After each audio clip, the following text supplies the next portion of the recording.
Hello students, कैसे हैं आप लोग? स्वस्थ होंगे, मस्त होंगे। तो प्यारे बच्चों, आज हम प्रश्न संख्या 5 शुरू करने जा रहे हैं। कक्षा 10 के प्रश्नावली 12.4 मैथ्स। ओके बच्चों, तो लास्ट वीडियो में हमने प्रश्न संख्या 4 किया था, तो आशा उम्मीद करता हूँ कि आप लोगों ने वो कंप्लीट कर दिया होगा। तो आज शुरू करेंगे प्रश्न संख्या 5। वीडियो में बने रहने के लिए वीडियो को लाइक, शेयर और सब्सक्राइब जरूर करें बच्चों। और वीडियो के डिस्क्रिप्शन में सारे वीडियो का लिंक दिया हुआ है, आप वहाँ से भी देख सकते हैं। ठीक है, तो बच्चों सब्सक्राइब करें। जल्दी से लाइव क्लासेस शुरू करने जा रहे हैं, तो शुरू करते हैं प्रश्न संख्या 5। 20 सेंटीमीटर ऊंचाई और शीर्ष कोण 60 डिग्री वाले एक शंकु को उसकी ऊंचाई के बीचों बीच से होकर जाते हुए एक तल से 2 भागों में काटा गया है। एक तल है, उससे 2 भागों में काटा गया है बच्चों। ठीक है, क्या कह रहा है? एक बर्तन है हमारे पास, शीर्ष कोण 60 है बच्चों। ये है हमारे पास एक शंकु, एक शंकु कह रहा था। इसका कोण कितना कह रहा है बच्चों? ये 60 डिग्री। थोड़ा ये रफली में थोड़ा कोण छोटा हो गया, आप लोग थोड़ा इसको बड़ा कर लीजिए, कोई दिक्कत नहीं। ठीक है बच्चों, तो ये बना दिया हमने एक शंकु। ध्यान से बनाइएगा, ध्यान से पढ़िए क्या कह रहा। ये कोण है 60 डिग्री, तो ऊंचाई कितना कह रहा है बच्चों? 20 सेंटीमीटर। यानी कि इस शंकु की ऊंचाई हमारे पास, ये ऊंचाई है 20 सेंटीमीटर। ठीक है बच्चों, कोण टोटल 60 है, यानी हमने इस पे क्या कर दिया, एक ऊंचाई। ऊंचाई क्या होता है? इस पर लंब होता है। तो यानी कि ये कोण को 2 भागों में बांट देगा बच्चों। तो ये कोण हो गया 30 डिग्री और ये कोण हो गया 30 डिग्री। ठीक है, यहां तक क्लियर हो गया बच्चों। अब देखिए मजेदार बात क्या है कि उसकी ऊंचाई के बीचों बीच, यानी ऊंचाई 20 है तो बीचों बीच करेंगे बच्चों। यहां से क्या कर रहे हैं? तल से 2 भागों में बांटा गया, यानी इसको यहां से 2 भागों में बांटा गया है। तो यहां से इसको काट दिया बच्चों हमने। ठीक है, यहां तक समझ में आ गया? यानी ये भाग हटा दिया हमने। नेक्स्ट डायग्राम में बता दो मैं कि हमने कहां से काटा। यहां से बच्चों, ये बीच वाला भाग है, यहां से। ठीक है, कोण कितना हो गया? 60 हो गया। तो यहां से हमने काट दिया बच्चों। तो जो इसकी ऊंचाई रहेगी बच्चों, ये कितना रह गया हमारे पास? ये रह गया 10 सेंटीमीटर। ठीक है, और तिर्यक ऊंचाई एल की भी जरूरत पड़ेगी हमें अभी, क्योंकि हमें क्या निकालना है? आयतन निकालना पड़ेगा। और ये हो गया R1, जो बड़ी होती है वो होता है R1 और छोटी त्रिज्या होती है R2। ये चीज ध्यान रखना बच्चों। 2 समांतर भागों में बांटा गया, जबकि तल शंकु के आधार के समांतर है। जो ये तल है, ये क्या है? शंकु के आधार के समांतर है बच्चों। ठीक है, समझ गए? यानी बराबर भागों में काटा तो वो समांतर हो गया। यदि इस प्राप्त शंकु के छिनक को व्यास, जो ये छिनक बना हमारे पास, इसको क्या करना है? व्यास जो है 1/16 सेंटीमीटर वाले एक तार के रूप में बदल देना है। यानी कि ये छिनक को हमने, इसको एक ठोस पदार्थ है, ये धातु है, इसको पिघला करके हमने क्या करना है? एक तार बनाना है बच्चों। ये बना दिया हमने एक तार। ठीक है, जिसकी व्यास कितना है? 1/16 सेंटीमीटर। ठीक है, यानी ये क्या हो गया? बेलनाकार होता है तार, ये तो आप लोग जानते हैं। ठीक है, यानी इस छिन्नक के आयतन के बराबर क्या होना चाहिए? इस तार का आयतन होना चाहिए। तो हमें क्या निकालना? तार की लंबाई, यानी h दूरी। अगर हम इस तार को ऐसे खड़े रखेंगे बच्चों, तो h दूरी को भी हम क्या कहते हैं? h ऊंचाई या लंबाई। ठीक है, इस प्रकार के क्वेश्चंस में। तो बच्चों यहां तक क्लियर हो गया, स्पष्ट हो गया? हमने क्या करना है कि इस चिन्ह का आयतन के बराबर करना है बेलनाकार तार का आयतन। ठीक है, तो हमें क्या क्या दिया है? अब देखिए, हमें चाहिए इसके लिए R1 और R2। जो कि दिया नहीं है, हमें निकालना है। तो हम कैसे निकालेंगे, क्योंकि हम जानते हैं कि ये इसमें क्या है, ये क्या है बच्चों, लंब है, दो भागों में बांट गया। ठीक है, तो जो कोण होता है त्रिकोणमिति में, ट्रिगोनोमेट्री में क्या है कि जो कोण है बच्चों, इसके सामने वाली भुजा क्या होती है, लंब होती है। यानी ये भुजा क्या हो गया, लंब हो गया। हम इसको नाम दे देते हैं बच्चों, जैसे ये ए हो गया, ये बी हो गया, ठीक है, ये पी हो गया और ये क्यू हो गया। ठीक है, और ये ओ बिंदु है हमारे पास। जैसे त्रिभुज हो गया, ये क्या हो गया, ओ ए बी। कोण के सामने की भुजा कितनी होगी, R2 है, ये छोटी त्रिज्या है बच्चों, तो ये क्या है, R2 है। तो हमें ये निकालना है। और ये क्या हो गया हमारे पास, कोण से जो भुजा होती है वो क्या होती है, आधार। ये डिग्री 90 अंश का डिग्री का कोण हो गया ये वाला। इसके सामने वाली भुजा क्या होती है, कर्ण होती है। ये हम जो त्रिकोणमितीय अनुपात में पढ़ चुके हैं बच्चों। ठीक है, तो शुरू करते हैं।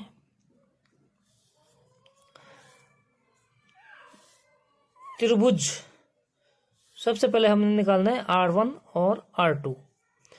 तो प्यारे बच्चों हम लिखेंगे त्रिभुज कौन से, ओ ए बी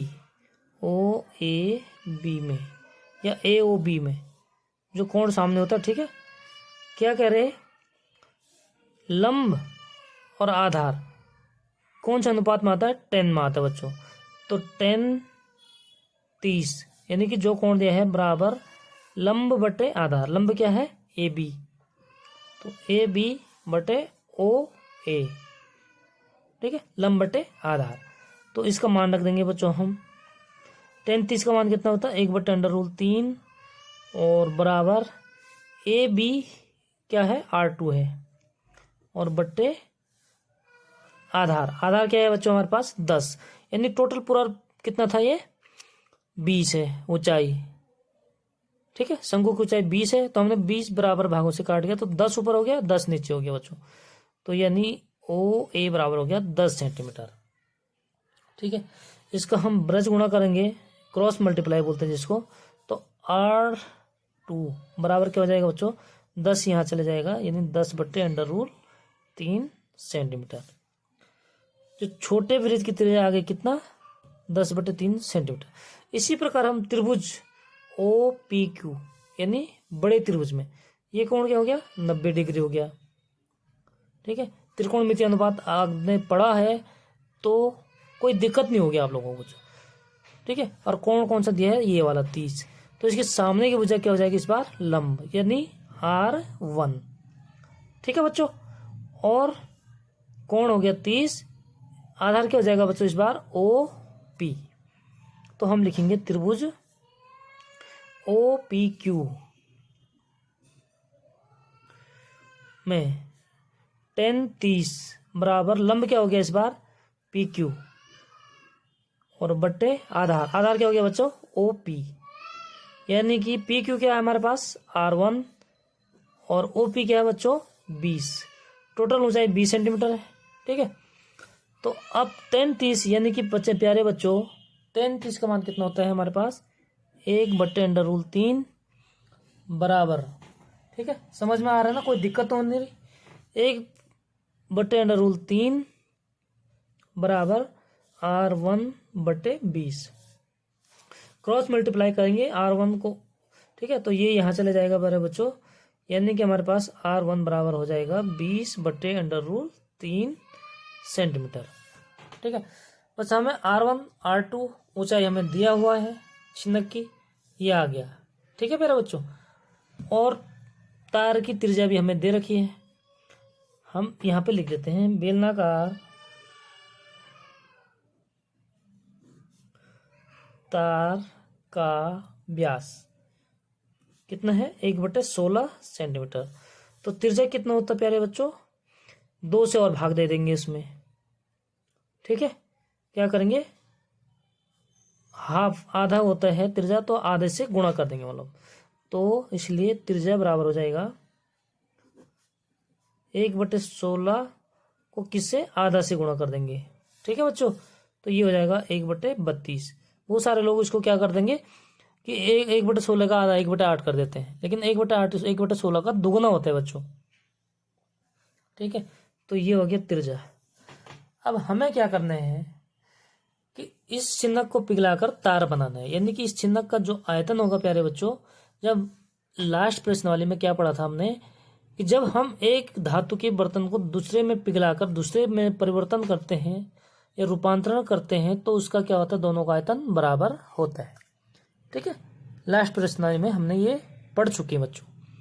तो यानी कि छिन्नक का आयतन, इसलिए हम लिखेंगे प्यारे बच्चों छिन्नक का आयतन, शंकु के छिन्नक का आयतन, आप लोग पूरा लिखना। ओके, बराबर क्या हो गया, बेलनाकार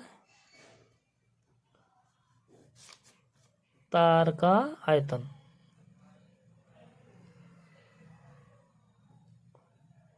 ठीक है बच्चों, अब छिन्नक का आयतन का फॉर्मूला क्या होता है, आप लोग यहाँ पे आयतन का फॉर्मूला लिख देंगे। क्या होता है प्यारे बच्चों छिन्नक का आयतन, 1/3 पाई भी आता है, और R1 का स्क्वायर प्लस R2 का square plus R1 R2, formula जरूर लिखना बच्चों। और H बराबर बेलनाकार तार का आयतन। ठीक है, छिन्नक का आयतन हो गया, और क्या करना है, बेलनाकार तार का आयतन। तो बेलनाकार तार का आयतन क्या हो जाएगा, बेलन का आयतन कहता है पाई R² और H। ठीक है, यानी तार की लंबाई हमने क्या मान ली, H मान ली, कैपिटल H। ठीक है बच्चों, तो अब क्या करना, हमने सीधे सीधे हम मान रख देंगे। देखो पाई से पाई तो कट जाएगा बच्चों, अगर दोनों तरफ पाई है तो ये कट गया और आसान हो गया। ठीक है, जितना आसान होगा उतना हमें कैलकुलेशन करने में आसानी होगी। तो ये हो गया प्यारे बच्चों 1/3 R1 कितना आया था हमारे पास, R1 का मान आया था प्यारे बच्चों 20/√3, 20/√3 का स्क्वायर, प्लस R2 10/√3 का स्क्वायर, और प्लस R1 R2 यानी 20/√3 गुणा 10/√3। यहाँ तक बच्चों, यहाँ तक हो गया, कोई दिक्कत तो नहीं है यहाँ तक। और H का मान क्या है प्यारे बच्चों, H का मान क्या है इसमें 10, क्योंकि छिन्नक की ऊंचाई क्या है हमारे पास 10 है, तो गुणा 10 कर देंगे, और बराबर R² यानी जो बेलनाकार तार है क्या है R है, तो R² यानी 1/32 स्क्वायर है तो दोबारा 1/32। ठीक है, और गुणा H, इस H का हमने क्या करना है, मान निकालना है। तो थोड़ा कैलकुलेशन कर देंगे। देखो 1/3 20 का स्क्वायर यानी 400, और नीचे √3 का स्क्वायर 3, प्लस 10 का स्क्वायर पेरा बच्चों 100, नीचे 3 √3 का 3 हो जाएगा। स्क्वायर करके आप लोगों को स्क्वायर करना तो आता ही है, और प्लस 20 गुणा 10 कितना होता है, 20 दाई 200, और बट्टे √3 गुणा √3 का मतलब होता है 3। ओके, गुणा 10 बराबर 1/32 गुणा 1/32। ठीक है, और गुणा H। ठीक है बच्चों, अब क्या है, यहाँ से 1/3 कॉमन आ जाएगा तीनों से, तो 1/3 और 3 1/3 ही आ जाएगा, यानी 1/3 और 1/3 कॉमन आ गया प्यारे बच्चों, तो ये हो गया 400 500 6 700, यानी ये हो जाएगा 700, और गुणा 10 से गुणा कर देंगे तो ये हो जाएगा 7000। ठीक है, यहाँ तक क्लियर हो गया बच्चों। 1/32 गुणा 1/32 गुणा H, 1/32 को इधर आएगा, बट्टे में आएगा प्यारे बच्चों, तो ये क्या हो जाएगा 32/1 हो जाएगा यहाँ पर। ठीक है, यहाँ क्या था, गुणा में था, इधर बट्टे में आ जाएगा, तो 1/32 का मतलब क्या होता है 32/1, तो ये हो जाएगा 32 गुणा 32/9 गुणा 7000। ठीक है बच्चों, यहाँ तक हो गया। और हम इसको क्या करेंगे, अब सॉल्व करेंगे। तो बच्चों इसको सॉल्व करके काट फिट के ये आ जाएगा हमारे पास 796,444.44 सेंटीमीटर। ठीक है, क्या है ये? तार की लंबाई। ये है सेंटीमीटर में। अगर हम इसको मीटर में चेंज करेंगे बच्चों, तो 100 सेंटीमीटर बराबर 1 मीटर, तो 1 सेंटीमीटर बराबर 1/100, और इतने बराबर इतने बटे 100, यानी 100 से हम भाग देंगे तो 0.2 स्थान इधर आ जाएगा बच्चों।